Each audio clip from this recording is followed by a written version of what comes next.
અરે જાગૃતિ બેન, આજે તો હવારમાં મારી બબાલ થઈ ગઈ યાર. કેમ, શું થયું? અરે અમારા બાજુવાળા રમીલા માસી બહુ ત્રાસ છે બહેનો હો. હવારમાં દરવાજો ખોલ્યો ને તમારે ઘર આગળ આવીને કચરો નાખી જાય. બોલો, અને કોઈ માણસ હવારમાં ઉઠે તો ભગવાનના દર્શન કરે કે નહીં?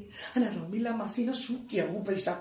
મેં ખાલી 2 શબ્દો શું કીધા, અમારા સેક્રેટરી આવીને વચ્ચે પડ્યા. એમનું નામ તમને ખબર છે? રસીલા રમણ કાકા. આ રસીલા રમણ કાકા એમનું નામ નહીં પડ્યું, સવિદુર. પણ જેવી રમીલા માસીની વાત આવે ને તરત જ કૂદકા મારી આવી જાય. અને એમને કોક કહીએ ને તો એ માણસને એવો મરચો લાગે. મરચો તે બોલો નહીં, પેલા લવિંગ્યો મરચો લાગે. બોલો, તમને એક વાત કહું, અમારા સોસાયટીમાં ભજન થાય ને ત્યારે જયા માસી ગાય, મંજુ માસી ગાય, આ બધા છે ને ભજનું ગાય ને તો કાકાને કોઈ ફરક ના પડે.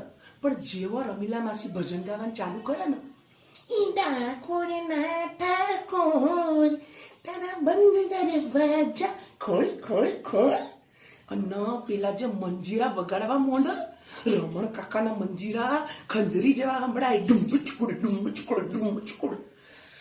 હે ભગવાન, આ બધું જોઈને મને તો નાની ઉંમરમાં એમ થાય છે કે મારા વાલા, આ ભોગમાં તો રમીલા કાકી જોડે એમનો મેર પડે એમ નહીં, પણ આવતા ભોગના એમના ઓલે છે ને ગોઠવીને મોકલજે.